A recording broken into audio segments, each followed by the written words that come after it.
to your advocacy roles. Federal government has bring back our girls, that's BBOG. And herdsmen killed council chair and 2 others in Delta. Nnamani's defection raises concern over electoral reform. That's on page 7 in greater detail. Also there on page 7, Senate commences debate on 2017 budget today.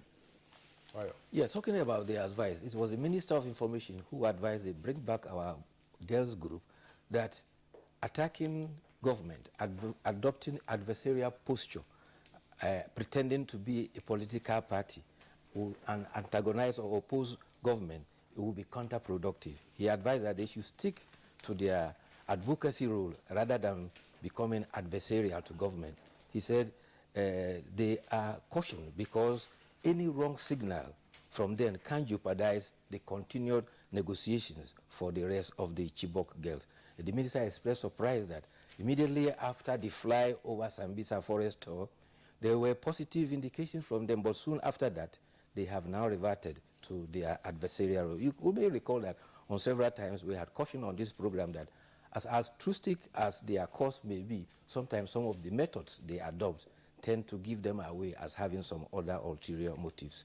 Be that as it may, the 30 Assistant Inspector General of Police who have sued the President, the AGF, and the Inspector General of Police are demanding that they are seeking a court to interpret the Constitution and the retirement policies. They feel that they were wrongly retired. The Police Service Commission has also been joined, and the case will be coming up on February 18. Also talking about the story that now appears to be speculation. Many newspapers are actually covering it, and they are indicating that as the National Assembly resumes at plenary today, the Senate is likely to be receiving a letter renominating Ibrahim Magu as chairman of the EFCC. And the nation specifically says the presidency may raise a lobby team to prevail on the Senate for the approval. He said the president's letter indicated that there is no evidence linking Mr. Magu to any corruption.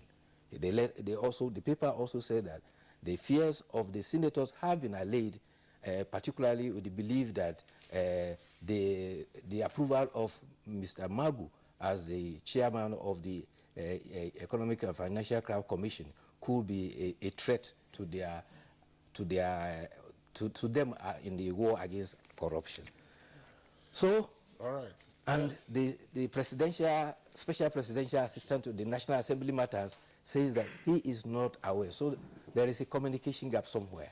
I believe so. Yeah, but that's the much we can take. Just to indicate that as we are reviewing the papers today, the Nigerian media industry suffered a major loss yesterday. This followed the death of Chief Innocent Okparadike. Okparadike, of course, was the first Southerner to have edited the new Nigerian newspaper. Yes. When Nigerian, of course, was in existence. He also served later as managing director of Daily Times, which is the largest newspaper conglomerate Nigeria has ever known. Okparadike graduated with a first-class honors from the University of Nigeria in 1976. Innocent was also at the Democrat. Of course, yes, he was at the Democrat. Yes. The report is that he suffered cardiac arrest at his residence in Lekki Phase 1 yesterday morning. May his soul rest in peace. Sad one. All right, Bayatoidu, thank you for being with us this morning. We'll see you again tomorrow. Thank you for having me. All right, it's Good Morning Nigeria still, and we are reaching you on the network service of the Nigerian Television Authority. We shall, of course, take a short break now. When we return, do not forget we have 2 items to discuss. Resurgence of Lassa fever, plus outcome of the World Economic Forum in Davos. Our first take will be on Lassa fever.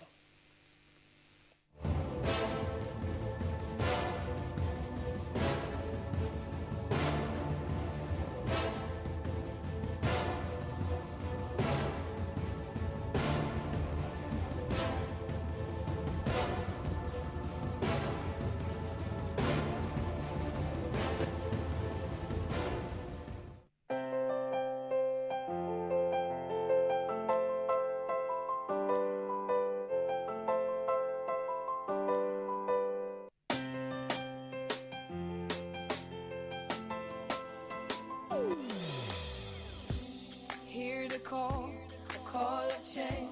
Stand up, Nigeria. Change is here and it's going to stay. Change begins with you. Oh yeah, make we go. Go to so let the change begin from within. Change begins with you and me. Change begins with me. Change begins with me. Change begins with me. Hey, Ochrami, come on. Ah, mon chéri. Kilo dey by go. Make the whole Africa begin to dey talk. You no go fit get this one o. Make you still dey look for another. Talkstuff.com na app wey be say e don arrange everything wey concern social media for you for inside one app. Check am now. Make you kiakia go sign up sharparly on top talkstuff.com. Talk dey cheap. Make your own be gold.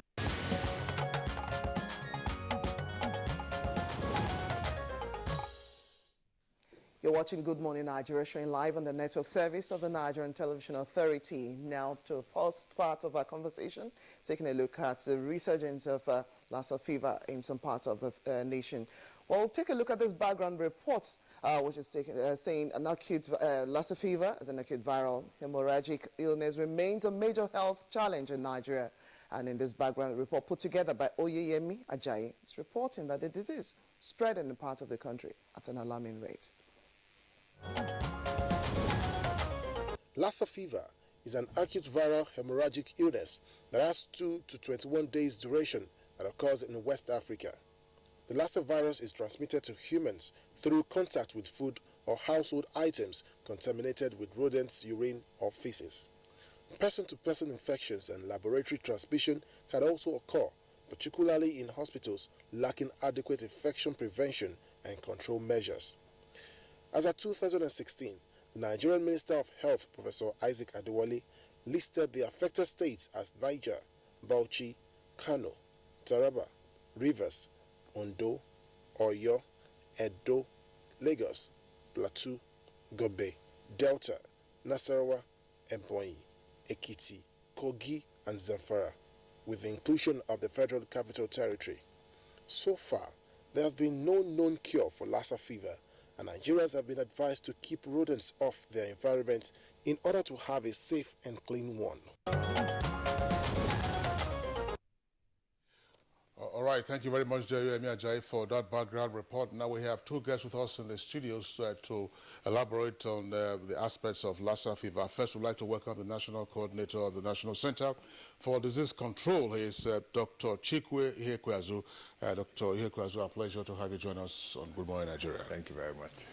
All right, also with us here is the Chairman, Committee on the Prevention and Control of Infectious Diseases at the University of Abuja Teaching Hospital. That's in Gwagwalada, Dr. Nicholas Bamlong. Dr. Bamlong, a pleasure to also have you join us. Thank you. Good morning, Nigeria. All right, listen. All right, let's start off with the National Coordinator.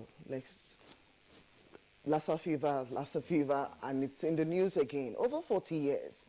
Something ought to have been done to actually contain this disease. Why is it taking us so much time, and why are we finding it so difficult to put under control? Yeah, Lassa fever is a complicated disease. It's caused by a virus called Lassa. Now, it's what we call a zoonosis in the medical term. So there's an animal host. In this case, the animal reservoir is a rat. And whenever humans come in contact with etc. of rats, then you have transmission from rats to humans. And then if care is not taken, you can have onward transmission from humans to humans. Now, the challenge with Lassa is it's endemic in West Africa and more so in Nigeria. So, and the level of environmental cleanliness and all that in our context makes it very difficult to prevent all contacts with rats and humans. So we will expect, at least for now, some transmission from rats to humans to occur. Our goal is to minimize that as much as possible. And so the first strategy in everything we've been doing is always around primary prevention. Primary prevention implies preventing transmission from rats to humans. And there are two key populations we're addressing this. Firstly, in households. to prevent contact from foodstuff with rats in the kitchens or wherever you store your foods. But the other big responsibility now lies with local governments and states, to really start addressing the heaps of rubbish, the breeding grounds for rats, and try and minimize that so we can implement our first strategy around Lassa, which is primary prevention. But let me say a word about secondary prevention. You can argue that in some circumstances you can't prevent prevention from rats to humans, but critically, we can prevent transmission from humans to humans. Now, the two key populations at risk there are healthcare workers and family members treating ill patients. Again, you can forgive a family member sometimes, but it's not really every healthcare worker should be able to prevent transmission from humans to humans. And the simple strategy for that is universal precautions. What do universal precautions mean? It's very simple. Wear your gloves, the whole using chlorine water to wash your hands that we developed during Ebola. This shouldn't be something novel that we do only during Ebola outbreaks. Washing our hands should be routine practice by healthcare workers.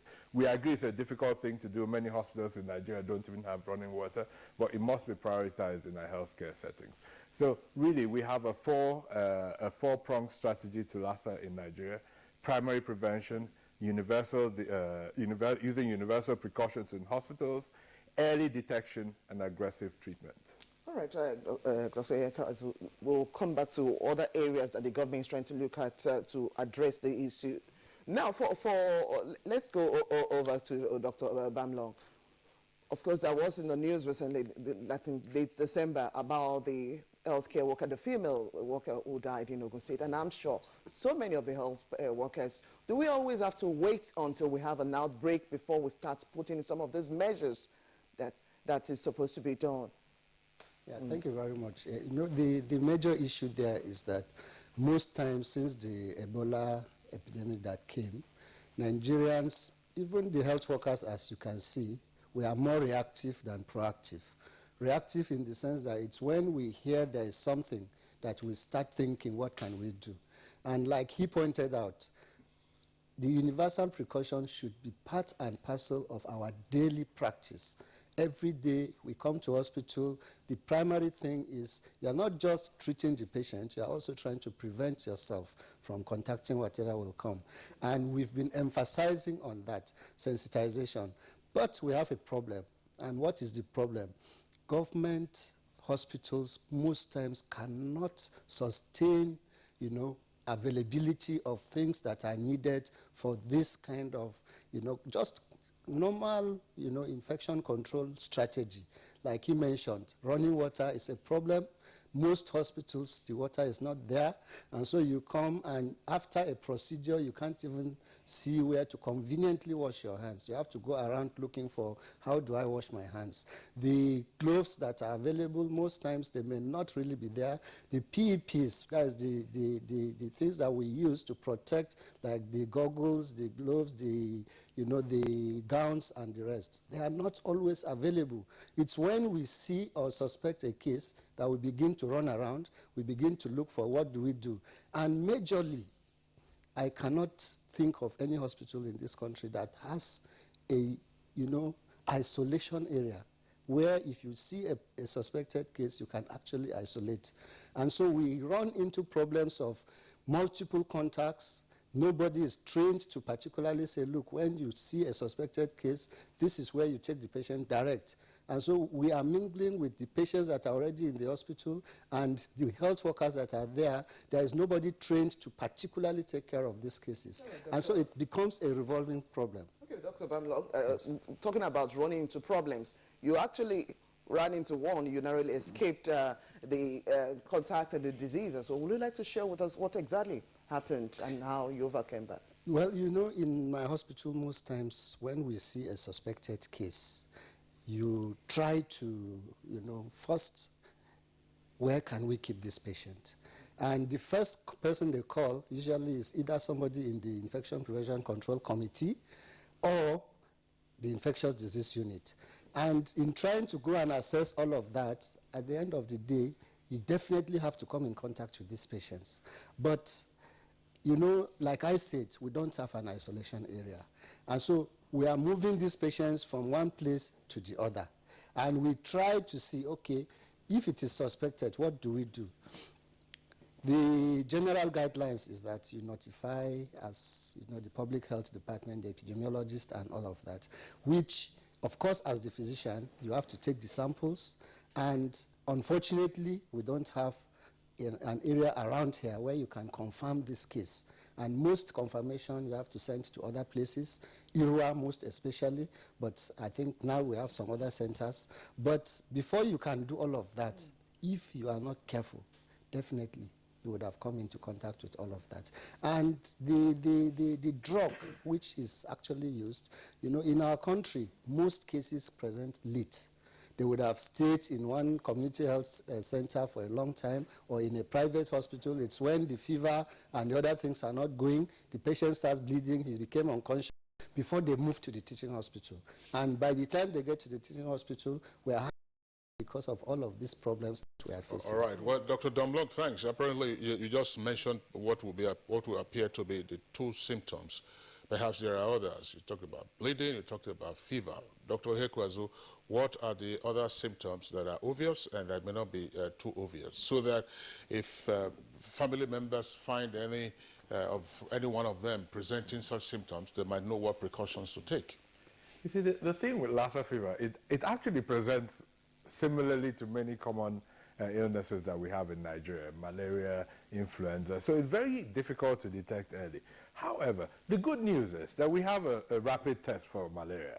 The issue is that we're not using it. So what we have been preaching is, please, you know, don't go self-medicating like most people have been doing over the years. We didn't have a test in those days, but now we actually do have a rapid diagnostic test for malaria. So the first thing is to go to your healthcare worker. If he wants to treat you without testing, you know, you have a right to decline. Say, doc, there is a test for malaria. Let's use this test. Then once malaria is ruled out, the doctors can start looking for other diagnoses, including Lassa, and not continue treating for malaria ad infinitum.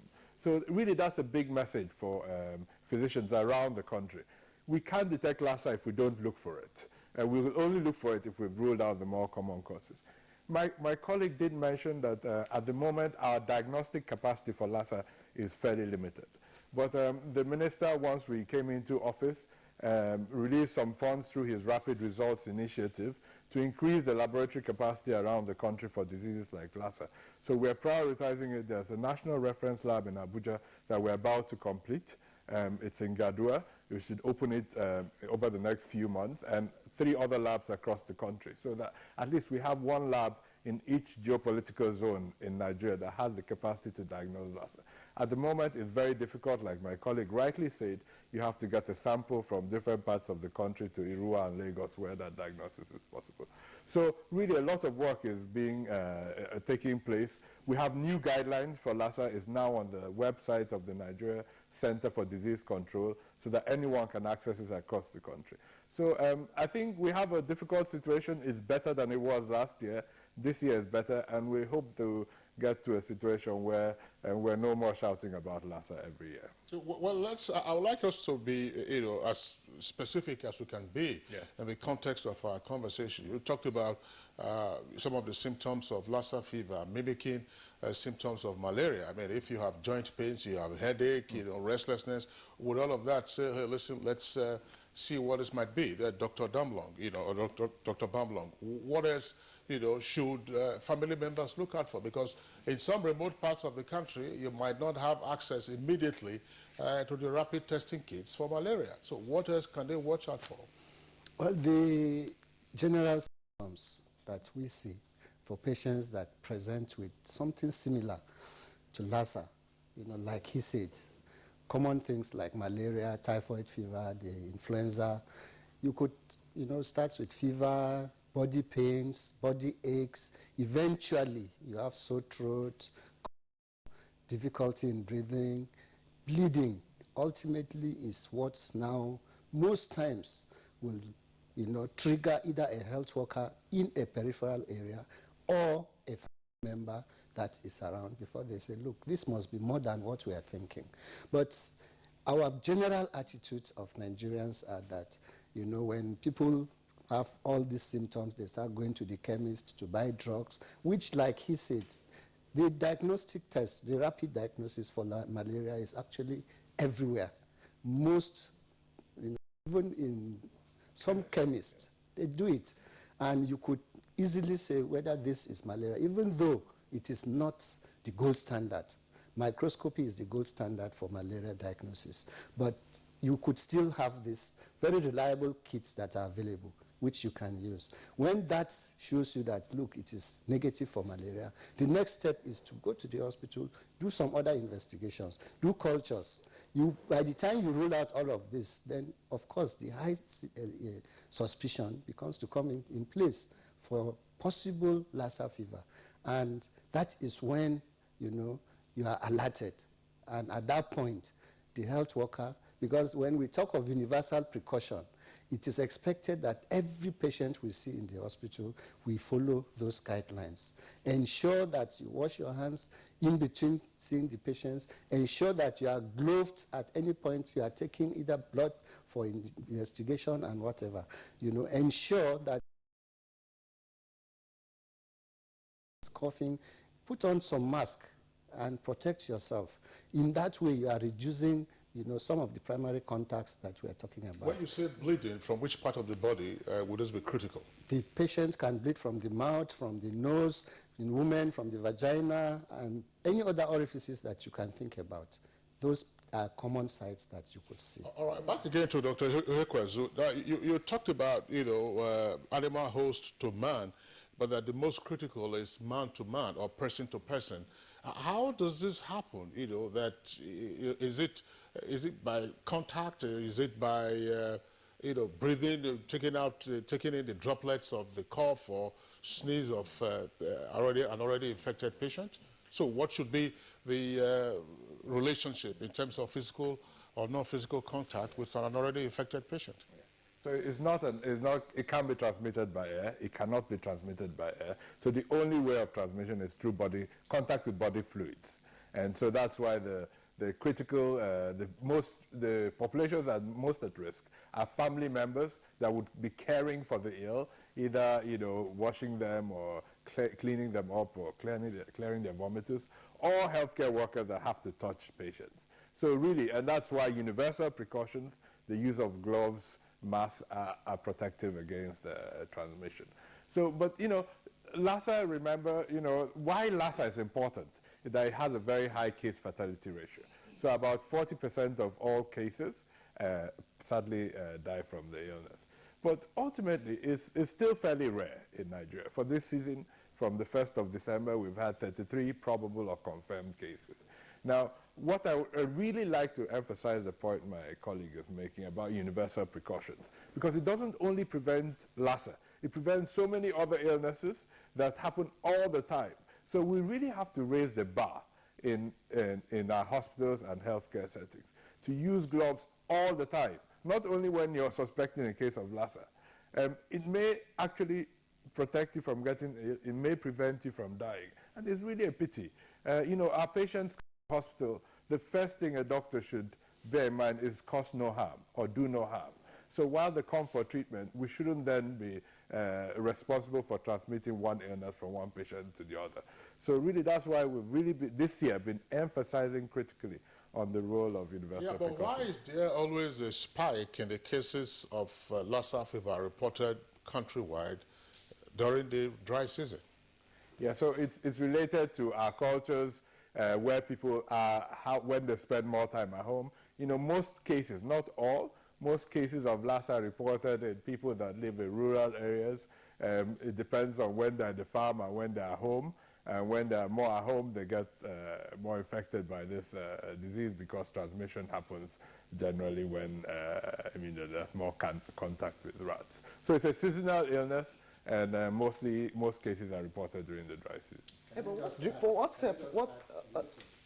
While you take this along, usually there's some number of states you keep having them in each year's report. Is this something that predisposed them to this particular breakout from time to time? Yeah, I wanted to add that part of the problem we face is that during the dry season, most of our farmers, they've harvested, and you see them spread their crops along the roads, in areas where they have a lot of contacts with these rats that we're talking about. If you go along, you see people that they pound their cassava and they just spread them anywhere. And most of these states, that's the practice. So the contacts with feces and excreta of the rats is quite pronounced at such times. So you definitely will have, such increases. That is related to what he's actually saying. And to answer the question very quickly, initially there was a concentration in certain states, but what we've seen over the last couple of years is that Lassa is really widespread in Nigeria. We had over 20 states affected last year. This year alone, we have about 9 states already. We've reported cases in 9 states. So I don't want to localize this problem in one state. I think our message is equally important to people working everywhere across the country, from southwest to the south-south to the north. Okay, now from treatment to cure to vaccine, where do we stand? Okay, the good thing about Lassa is actually we have a very effective treatment for Lassa. The key thing about it is that this is more effective for patients when treated early. So the whole message about early detection, i.e. ruling out malaria, is not just for the malaria. The issue is that the earlier we get the patient, the higher the chances of survival. So that's why we have to find these patients early and to start treatment. Sadly, we don't have a vaccine yet for Lassa. That would be the ultimate goal. And we had the announcements late last year about the vaccine for Ebola. So, diseases that affect us in this part of the world and not the rest are often, we as a country and as a people are not putting enough investments into research for vaccines. And there's no reason why a group in Norway should be doing research on a disease that doesn't affect them. So I think in the longer term, it's also time that we as a country start investing a bit more resources in research towards the vaccines against the diseases that affect us in Nigeria. Okay, just to also add that the treatment aspect, more of supportive care, because at the point most times we see them, they've lost a lot of fluids, they've lost a lot of blood, so you need to give them so much fluids, you need to transfuse them, and you need to treat some accompanying infections and all that. The ribavirin, like you rightly say, it's not a drug for a patient that has been with Lassa for 2-3 weeks. Somebody that come down with the disease, within the first 1 week should actually benefit from ribavirin. Outside that, most times it is quite late. So what we do is more of supportive, while also looking at the ribavirin. And ribavirin is not easily accessible or available in most places. I was just wondering, Dr. Damlong, when you were speaking earlier, and Dr. Ekwazo also spoke about this, to say in dealing, or rather in preaching universal precaution, especially for healthcare workers, one of the key points you talked about was, look, absence of running water. What is a big deal in providing running water in the hospital like the University of Abuja Teaching Hospital? Well, we don't have that problem. There is water available in all the wards based on advocacy, from the committee and even the management of the hospital. So that has been taken care of. But you see, we have a big problem of budgeting in this country. Most facilities are not really getting what they should get to run all of these things and to make all of these things available. And what is the problem? There is very poor budgetary allocation for health. There is nothing to say that, look, in this hospital you have so amount of money for infection control. There is nothing like that. Outside, maybe recurrent, the thing about capital are very, very minimal. So you can't even talk about building wards, sustaining, buying those materials that we need, gloves and all of that. So when you have things that should be revolving and you now want to, because an average health worker will use not less than, assuming I have to work in a casualty and I'm seeing a patient, about 20 patients in a day, it means I have to keep changing my gloves. You know how much that will cost. These monies are not available. So that is the predicament. I'm wondering, Dr. Ihekwezu, yours is the National Center for Disease Control. much advocacy are we getting with regard to the provisioning for critical items that you need in hospitals, particularly the wards? Water, for instance. I'm sure a number of these management staff, they all have boreholes in their respective houses, and latex is what you use to produce the hand gloves. Rubber trees are all over the country. What is the big deal? You know, you're absolutely spot on. You know, over many years, we have neglected the work that we do. The Nigeria Center for Disease Control is itself a very new parastatal. You know, it only was fully established in 2011, and probably without the Ebola outbreak, no one would have known about it. But now I think we've come to realize that there are things that we have to invest in beyond buildings and infrastructure. We have to go back to the basics, and that's what the center is now doing, making itself more visible, shouting about the things that are important.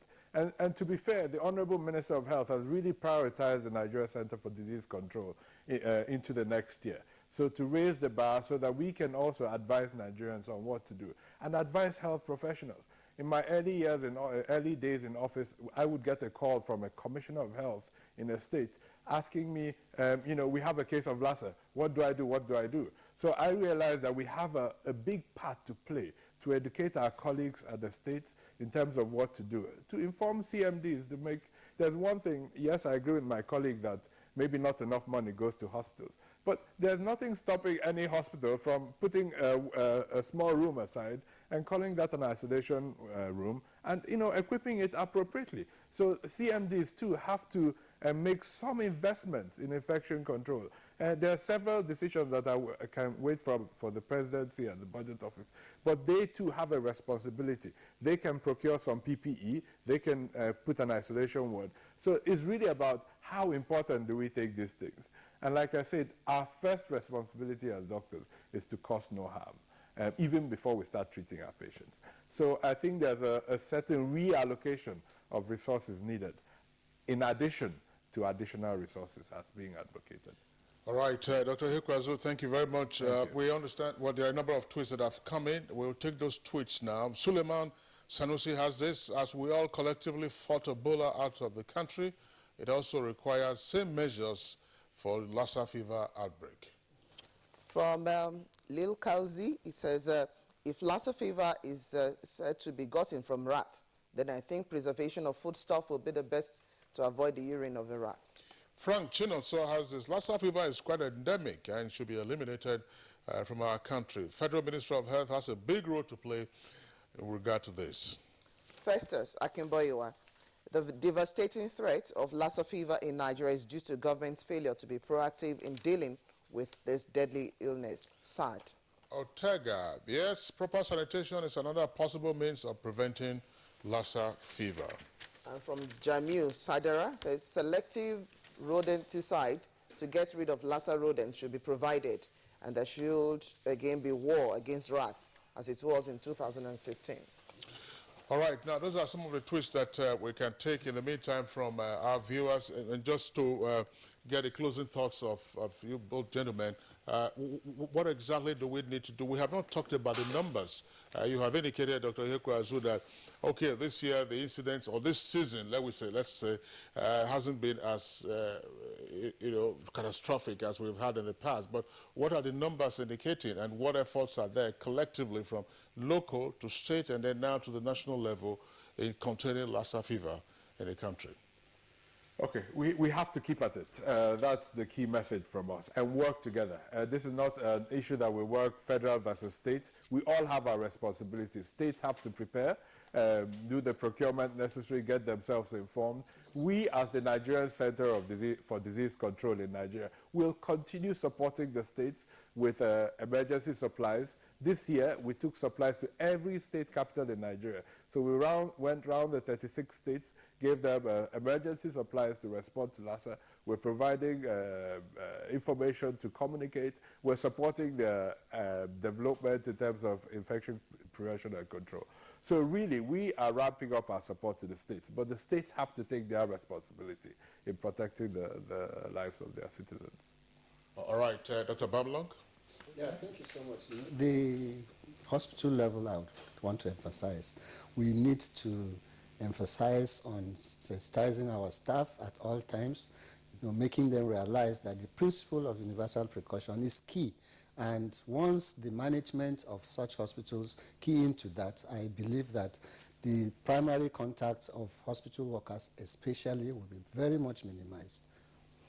But how much of a sustained awareness campaign are we pushing, both in the health facilities as well as from CDC? In the health facility, what we do is we organize sensitization workshops for all categories of staff. How often is that? Well, because of the constraints I talked about, most times we do it on either 6 months, yearly basis, or when we hear something like this has come. Because you see, bringing people together, it's not an easy task. But most times, we, as a committee in the hospital, we go around, try to talk to those that are on ground. But of course, collectively, we sit them together, demonstrate how to properly, do some of these procedures like washing your hands, like wearing your gloves, like gowning. We do all of that on a regular basis. And so when you have committees set up in hospitals, it's not to sit down and wait for the management to say we must do this. No. And on regular basis, we go around, we check what is going on in the hospital, whether water is running, whether there are gloves available. Once that is not there, we immediately inform the management so that they take steps to achieve that. What about CDC? Because from the number of tweets, people asking, sustaining this awareness campaign. Our mother ministry has just launched a public service announcement on Lassa. You would have seen it aired on several radio and TV stations already. And ourselves, we are supporting the states with information and the content to do the same at local radio and TV stations. We're using social media, we're using every means available and appearing on shows like yours to really educate our people around Lassa. But what we're advocating for really is, I would like a situation where this is not seasonal, because a lot of the precautions we need to take all the time. So I think there's a lot of work that needs to go into this, and we all need to take a responsibility for our own health in Nigeria, both citizens, government, and healthcare professionals. I hope we will not have to wait until there's another dry season before we sustain some of this campaign. I agree with you completely. Thank you very much. All right, Dr. Chikwe Ihekwezu is the National Coordinator of Nigerian Center for Disease Control. Thank you. We'd like to thank you for being part of our discussion. Thank you very much. Thank you very much. Also, we'd like to thank Dr. Nicholas Bamlong, is Chair of the Committee on the Prevention and Control of Infectious Diseases at the University of Abuja Teaching Hospital. Thank you very much. A pleasure having you with us. Thank you so much. All right, we'll take a short break. When we return, we'll be dealing with the outcome of Davos. That's the World Economic Forum.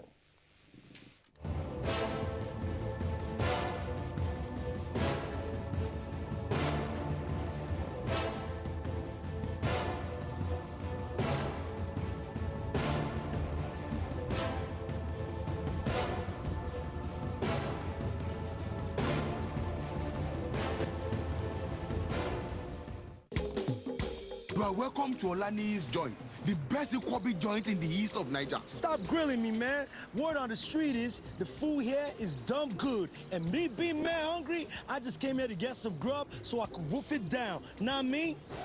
Once again, I was not understanding anything you were stuck. This week on your award-winning comedy series, Professor John Bull, starring Kanayo Okanayo, Mercy Johnson, Queen Wokoye, Yomi Fash Lanso, Stephen Odingbe. You get to one mad man where I don't drink and swallow only open my super bypass. What? That's the man. That Niger guy with this. Yeah? The thief of soup. That's a small boy. Now you are not Peter. Professor John Bull, this Tuesday and Friday, 8:30 to 9 p.m. on NTA Network, International, and Star Times. You will pay Ufoma for her soup and for the trauma. No, but only soup. You're telling me saying don't collect them for your hand. You're not telling me saying don't collect your trouser. Over and out. Welcome to the new speed of life.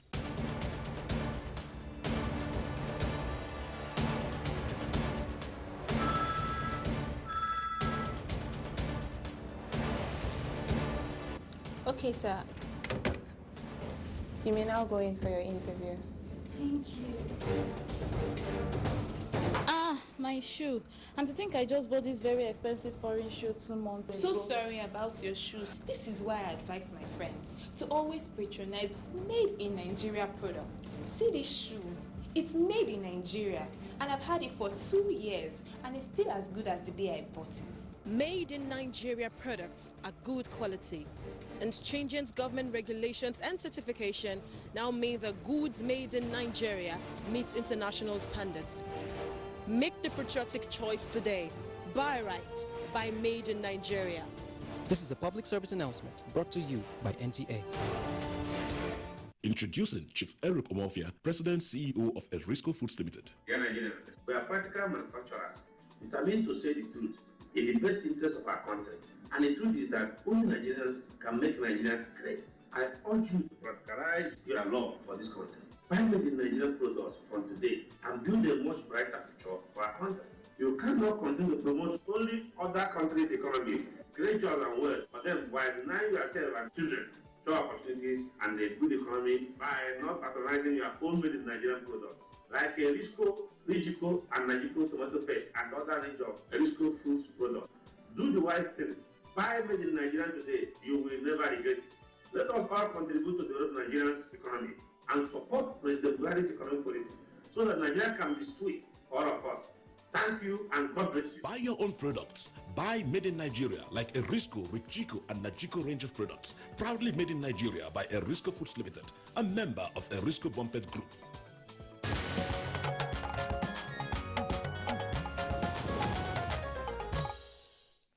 Still good morning, Nigeria. Now to the second part of our discussion, which is taking a look at the outcome of the World Economic Forum that just ended in Davos, Switzerland.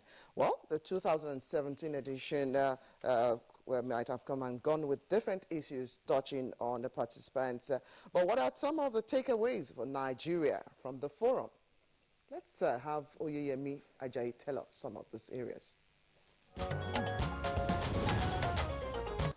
The World Economic Forum is the Swiss non-profit foundation based in Cologne, Geneva. It is recognized by the Swiss authorities as an international body with a commitment to improving the state of the world by engaging business, political, academic, and other leaders of society to shape the global, regional, and industry agenda.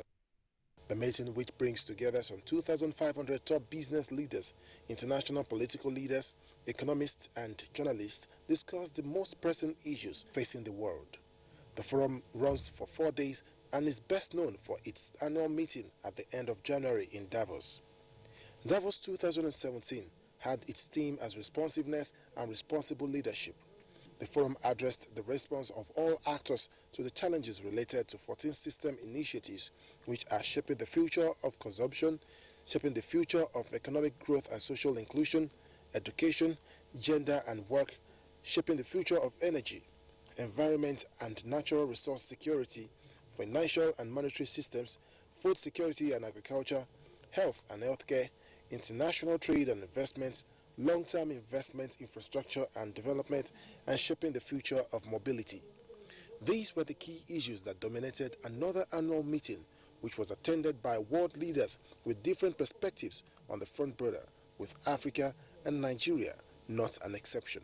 The will is quite well expressed in some of what is going on already within ECOWAS, the CET arrangements, for example, the economic arrangements going on, and a lot of cooperation between West African countries. Everyone's intention is to see Africa move forward, develop fast, and so there is a contradiction in a sense in our quest for prosperity, for development, and at the same time, some of the very things we know we can do and have to do in order for things to happen. Speaking on building Africa, the place of infrastructure and industrialization, Nigerian Vice President Professor Yemi Osinbajo says Nigeria's strategic economy recovery and growth plan has set machineries in motion to boost power supply in the country and create an enabling environment for investors.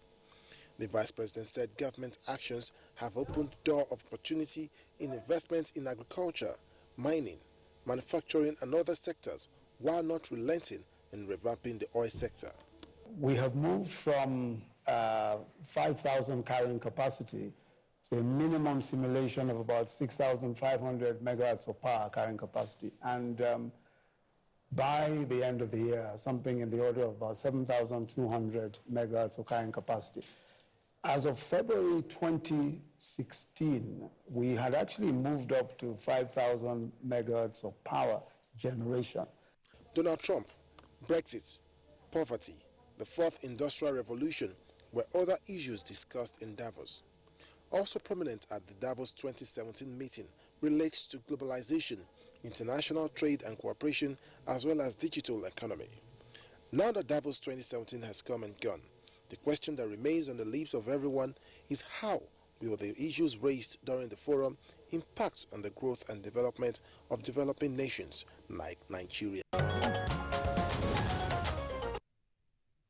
All right, Oyemi Ajayi, thank you very much there for that background. We have been joined now in our studios here in Abuja by a delegate to this year's World Economic Forum. He's Mr. Oluwaseun Daniel of the Global Shaper Community. Mr. Daniel, a pleasure to have you on the program this morning. Same here. All right, and then we also have our own Cliff Ayozie, his head business desk, NTA News 24. He was also at Davos. Cliff, pleasure to have you back. It's my pleasure. All right, now, so let's begin with you, Cliff. I mean, what was your observation, covering this year's World Economic Forum against the background of major developments around the world in 2016, carrying over now into 2017?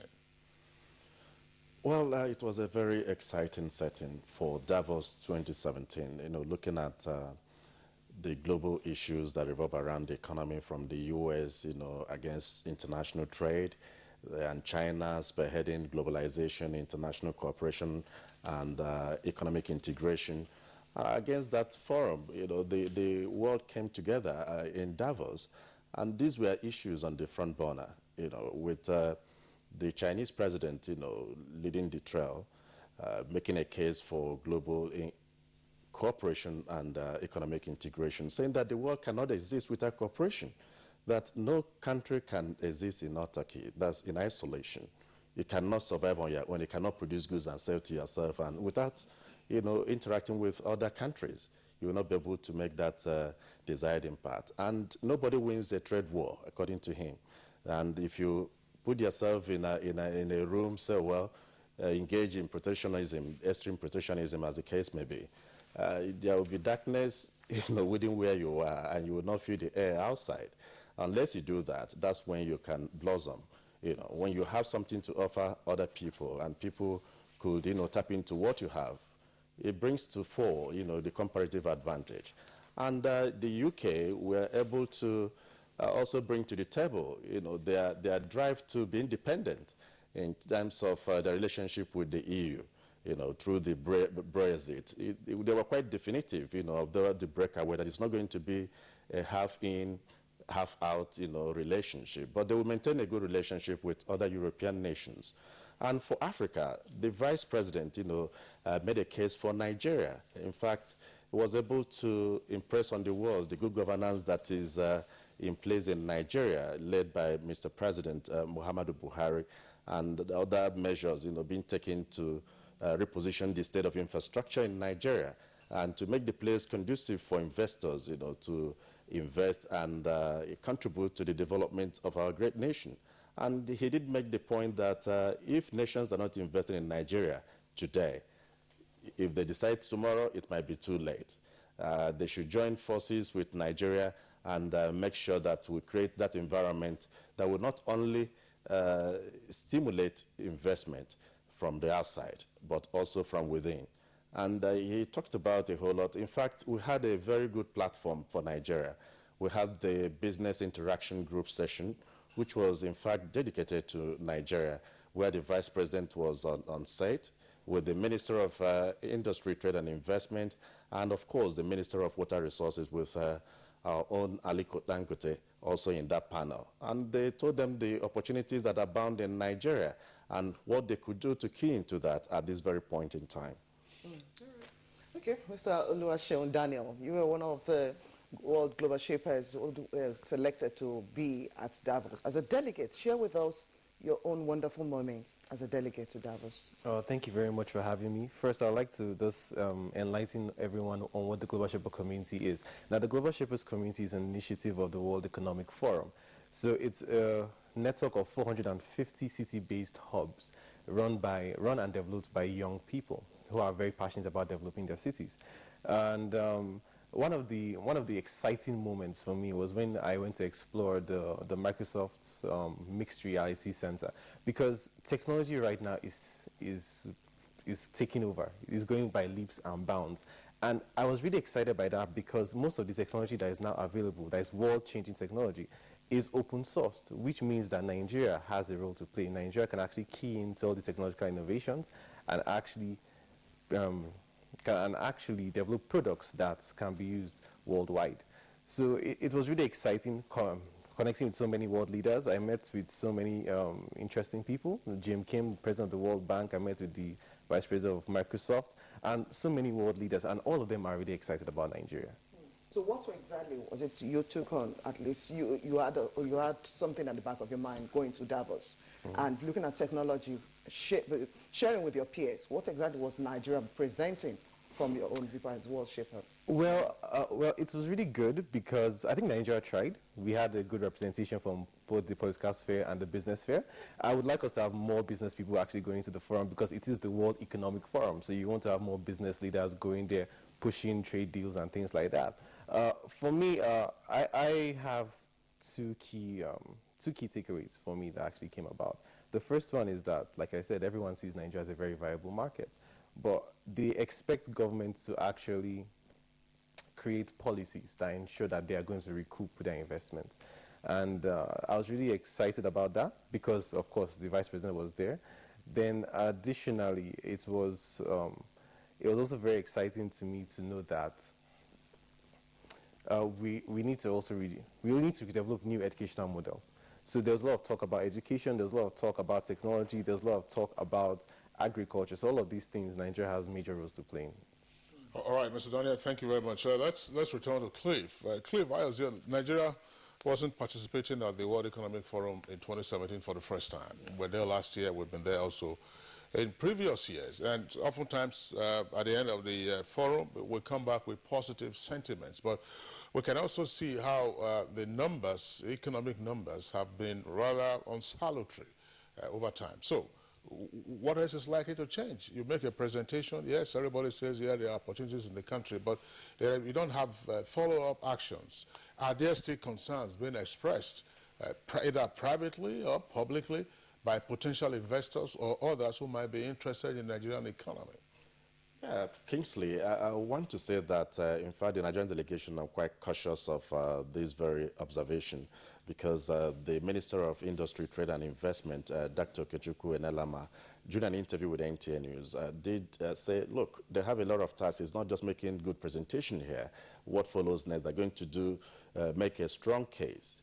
In fact, a mix of policymakers and business operators in Nigeria, formed what we called Project Nigeria. That Project Nigeria is meant to follow up on those things, showcase what is good about Nigeria, about the opportunities that are bound. Look at all the networks, on the side meetings that took place at that very meeting. They documented all that with a view to following up on all that. And he did impress that Nigeria will make the difference. It's just a matter of time. And one key issue that fell out of that is the treaty. The two treaties that were ratified by Nigeria. One on the Trade Facilitation Agreement Treaty, and the second, which intends to amend the establishment of the World Trade Organization as an international business organization. Nigeria contributed immensely in that, and that opens the door to about $1 trillion international trade annually, of which 750 billion of that will be in developing nations. And I'm sure Nigeria is already keying into that with the program outlay of presented by the Minister of Industry, Trade and Investment. They said they're not going to look back in keying into that. Even during that business interaction group session, they tried to showcase what is Nigeria, and everybody was excited about what Nigeria has to offer. But they believe that the right environment needs to be created, of which the Vice President did impress on them that already 30% of the 2017 budget is already tailored towards enhancing the state of infrastructure in Nigeria. And with that, it will be a good room to ease out the challenges in ease in doing business, because there's also a presidential council on enabling business environment, which is already in place. And this council is seriously headed by the vice president, is seriously tackling the issues or impediments to ease in doing business. All right, Cliff, thanks. You mentioned now 2 points. Your interview with the Honorable Minister in charge of Trade, Investment and Industry, as well as the WTO chief. We'll take those interactions now in the course of this conversation, and then we'll come back to explore in greater detail some of the matters arising from the treaty.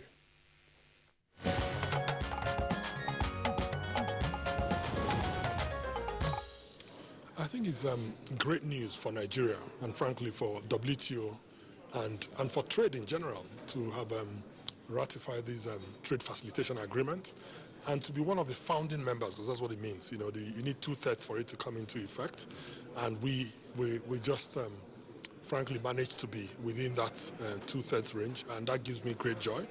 Let me say that trade facilitation is not just one of those buzz phrases or words that you talk about.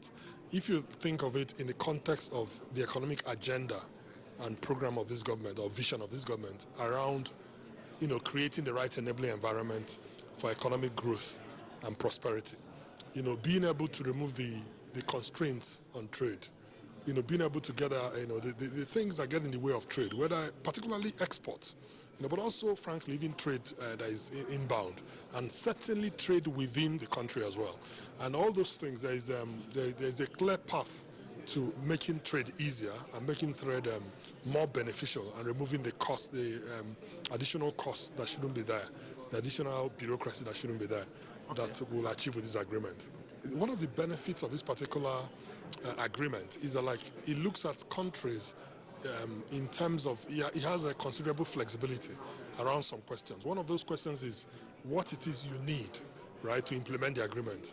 And WTO will be working with us, you know, to deal with those things. And you're also allowed to volunteer or elect, you know, when you will meet some of those conditions. So it's actually our choice. And as you know, we formed our own interministerial interagency trade facilitation committee or council, and that council is already meeting. What we want to do now that the agreement has come into effect is to make sure that in implementing it, we get whatever additional resources and capacity we need from the World Trade Organization, as well as, you know, frankly, training our people. One of the areas that I'm very passionate about is export, and I keep going back to export because we think there's our people are very passionate about trading externally, in other words, selling their goods abroad, and we need to help them both in terms of standards, in terms of packaging, in terms of quality, in terms of connecting them into the global value chains and regional value chains, and in terms of just the logistics. And all these areas are areas where we as a government are very committed to helping.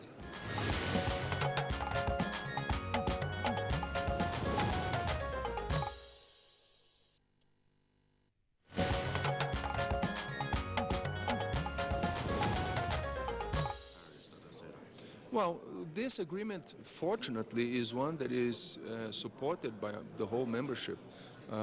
There has been no objection to it. On the contrary, a lot of support, and that's why we're managing to bring it into force. Nigeria was number 107, so it's the 107th member to accept that agreement. So it's a very strong support in the membership, and it's an agreement that will increase exports in the world by over $1 trillion per year. 750 billion of that in developing countries alone. It will bring trade costs down, and that's something that is going to help mostly the small and medium enterprises, because they're the ones who suffer more from the costs of doing trade. So it is going to make the customs procedures more agile, more modern, more efficient. It will help significantly with the collection of funds from taxes, and it will improve the efficiency. So it will lower costs, and it will improve the collection of taxes. So it's a win under every single aspect. Yeah. So how many countries are left, and how soon do you expect this to go into friction? After Nigeria, Nigeria is number 107. We need 3 more. So we're almost there, and we hope to reach this goal very soon. The instrument, the agreement will be entering into force once we receive the 110th ratification. So we're missing 3 at this point in time. Once the agreement enters into force, all the elements of the agreement will be implemented, including technical assistance, technical cooperation, which is something that Nigeria may ask, may request, and the WTO will provide with other partners.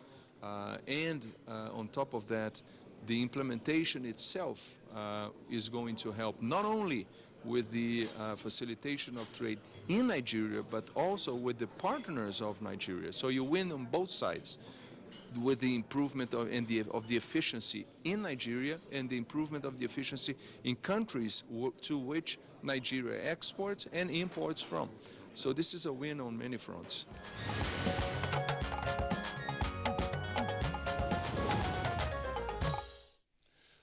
All right, that's our own Cliff Ayos here. They are speaking to the Minister in charge of Industry, Trade and Investment, as well as the Director General of the World Trade Organization. He conducted those interviews, both of them in Davos, and he's back here with us in the studios. Well, Cliff, let's look at something, but particularly with regard to the 2 treaties that Nigeria has now ratified. As you very well know, a country can ratify UN treaties or UN instruments, but at the end of the day, the country still has to formulate its own foreign policy in order to function within the rubric of the treaty. Where at the moment are we with regard to our own trade policy?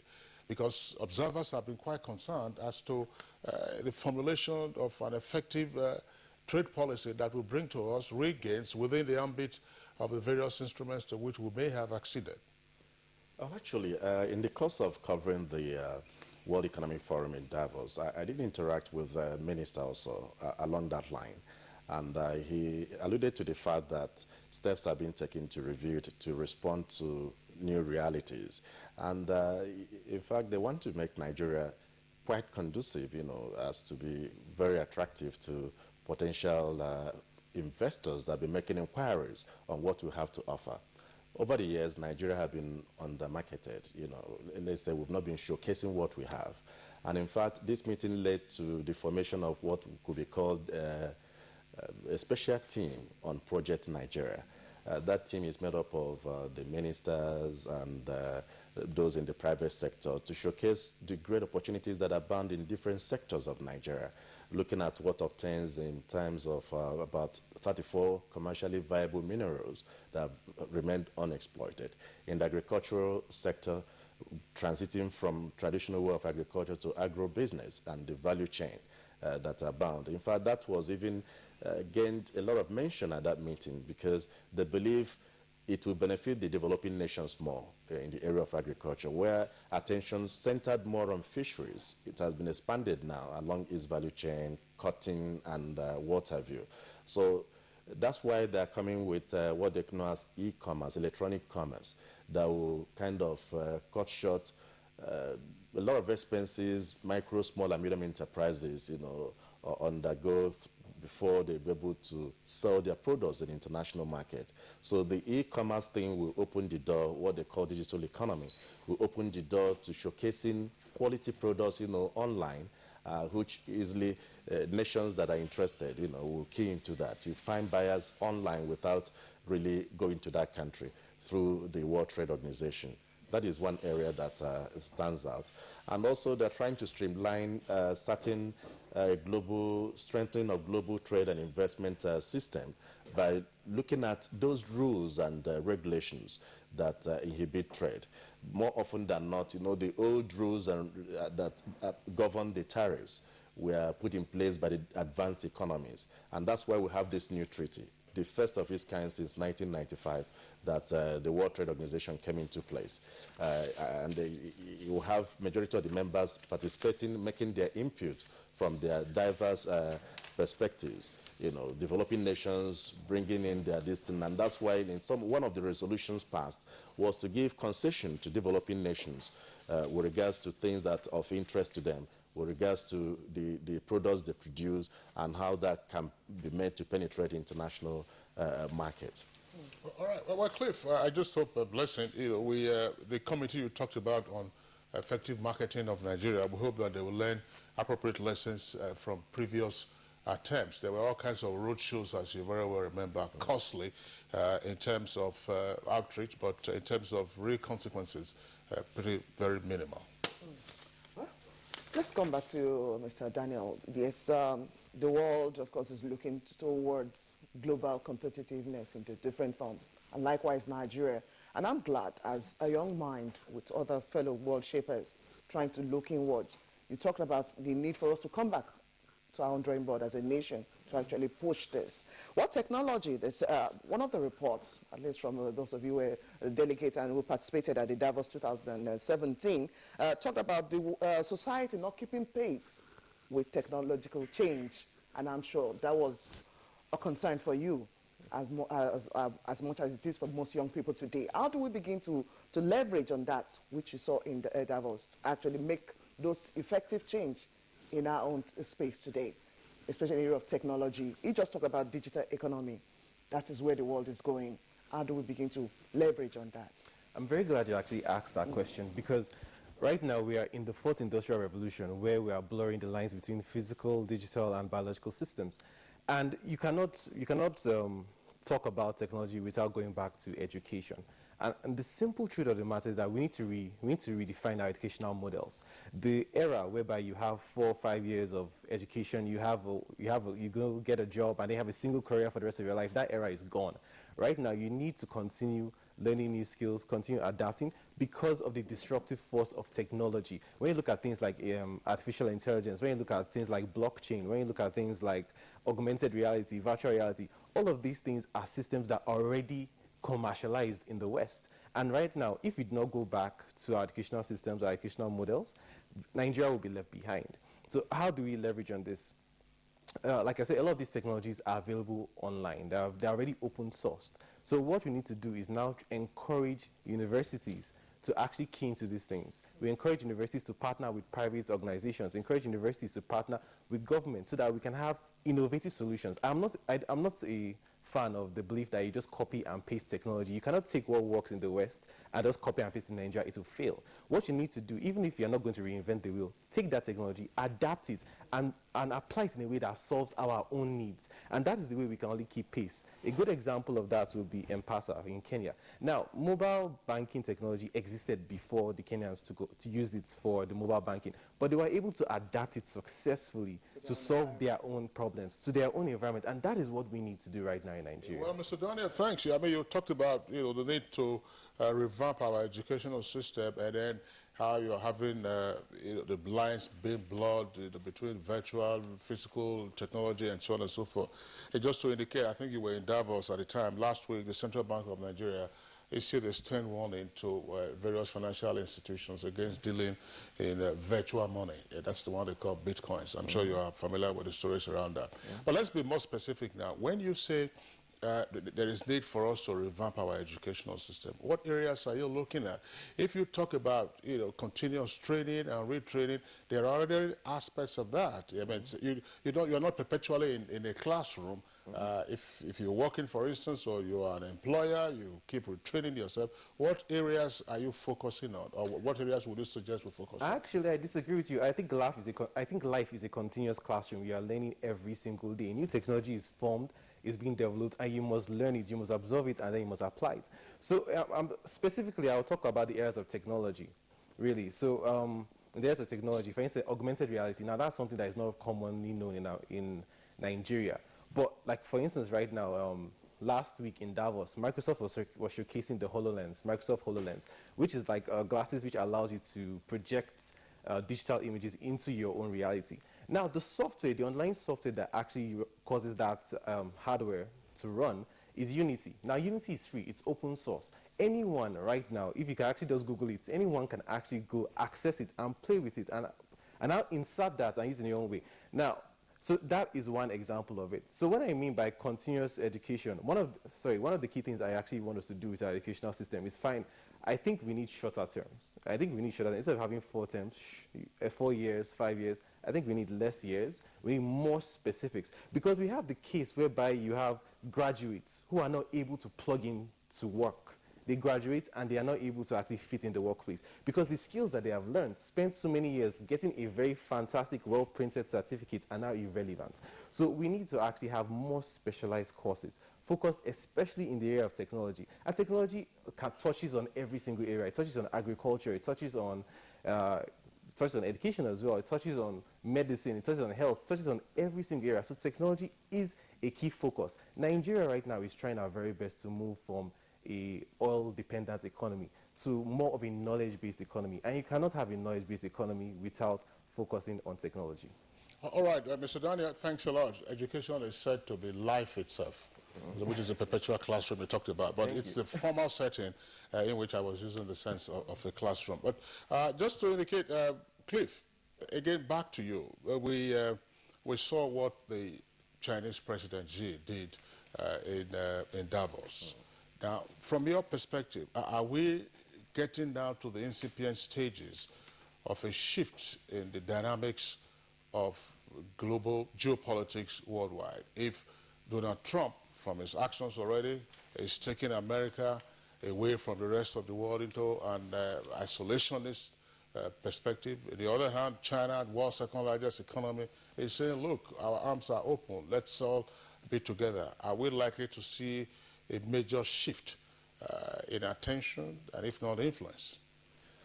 Well, thank you, Kingsley. You know, talking about the position of China and the United States, one will cast his mind way back where China started.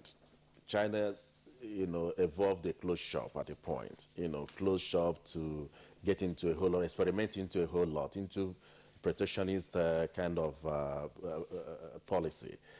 And they encourage their companies and their citizens to grow over the years before they open the door to others. And they wouldn't want that now because they have a lot to offload to the world, which is okay. On the other hand, innovation and technology is the driving force of all this that is happening now. And that's making people to lose their job physically because everything that is happening in the world across board in the advanced and developing world is technology driven, just like my friend is talking about the place of digital economy now. It's having an impact and people are losing jobs, like in the US. The American president just signed off United States from the Trans-Pacific Partnership, the TPP that Obama was championing, saying that they have to negotiate but engage more in bilateral than multilateral partnerships, where they define their terms against each country. They look at you based on what you can offer them and what they can offer you. So that's on one hand. But all the same, you cannot exist in isolation. We must not remove that very fact. There must be economic integration. You must maximize your area of comparative advantage against the other party and see what you can offer the world. China, in its own part, is not talking, it protected its own interests because they have to ship what they have, what they've been producing over the years. And you can see their presence in Nigeria and parts of Africa. Even in projects that they undertake, you see, is an opportunity to offer jobs to Chinese. So you have to negotiate well. That's exactly the signal that is coming out of that. Britain, on its own, say, look, we can exist in our own, but we have to negotiate our own terms with different countries.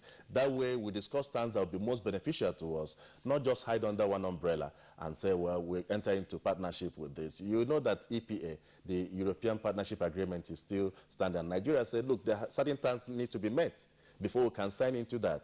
You don't use the umbrella of ECOWAS to get Nigeria as the biggest market in ECOWAS, or in fact in Africa, to just dump your products in us. There has to be defined terms. And the manufacturers organizations of Nigeria will say, look, certain things have to be in place. This will undermine industrial growth of Nigeria. Well, which again, Cliff, speaks to the idea of an effective trade policy that actually addresses our nation's concern as a nation, rather than playing on the international stage and being a good citizen of the world. Yeah, that's exactly what Nigerian authorities are doing right now, and that's why they're not just giving in. They tell you, look, things have to be discussed. That's why they're looking at the new policy, the new trade policy, to protect the interests of domestic producers in Nigeria. Okay, Cliff, when we're done with the tweet that we have gotten, we'll like to quickly take a look at some of those areas of concerns as raised by WEF, that's WEF's top 5 risk to global economy in 2017. And these are some of the areas as rising income and wealth disparity, changing climate, increasing polarization of societies, rising cyber dependency, I'm sure you want to take a look, and aging population, how it's really going to help us stand and actually plug in some of this area, at least as a developing nation. Okay, let's quickly take a look at some of the tweets. I'm going to start. Yeah, Festus Akimboyewa has this tweet. It says, we've been participating in the World Economic Forum for years, yet it didn't translate to jobs and wealth for us as Nigerians. And signing Michael Omakoji, Nigeria should not just be a member. Our agitation and the problem should be made known, else we should exit. Suleiman Sanusi, I call it an exploitative forum which forces African countries to favor the economies of our colonialists through suicidal policies. Well, all right, yeah, those are some of the tweets that we are taking, and Blessing, you would like them to respond to the Yes, well, okay, let's get Mr. Daniel's focus on some of these risk areas to global economic contest. Of course, already we're in 2017. Should I reply to the tweets? Okay, actually, I really like to. Now, I want us to understand what the World Economic Forum is, first and foremost. It is the foremost, it is the most powerful gathering of economic power in the world. So first things first, we should not expect people to come and help us. Everybody is going there with an agenda. Nigeria has value. We need to position ourselves in such a way that people want to exchange the value we have for the things that we want. So if we go to the forum and we don't do a good job, that is up to us. So we have to like forget the ideology of someone coming to help us, and no, we must take a stand for ourselves. Now, you mentioned a lot of things that... Yes, about 5, rising income versus wealth, disparity, changing climate, increasing polarization of societies, rising cyber dependency. Okay. It's good, but at the same time, cautioned.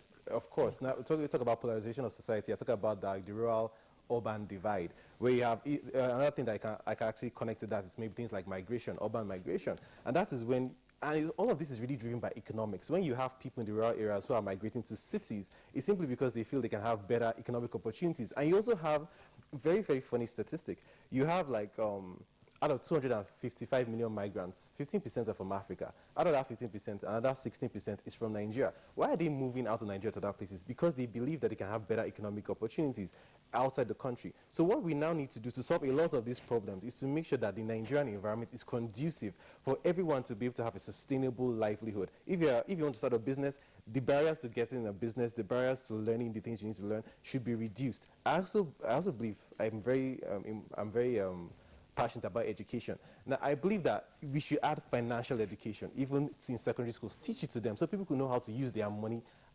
properly and adequately.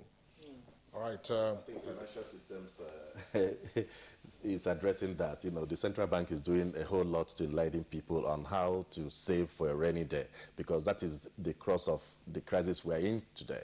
Because if we had saved yesterday, today we'll be celebrating. We'll be able to take care of the challenges that come our way. Okay, and we know that the life expectancy... As the last time I checked, you work for NTA, not CBN. I'll make you pay. Yeah, well, just to indicate as well that some of the points that Blessing ticked off, Nigeria doesn't have a problem with an aging population. A major challenge has been how to take care of the youth. And if you look at the population, so that concern is of a global nature, but ours is, taking care of our young persons. Cliff Ayoze, head of business desk, NTA News 24, just back from Davos. We'd like to thank you for being part of our discussion. Thanks a lot. And Oluwaseun Daniel of the Global Shapers Community, also a participant of the World Economic Forum in Davos, would like to thank you for your insights. Thank you. Okay, now next for us is sports, and on to tennis. Ageless Venus Williams a few hours ago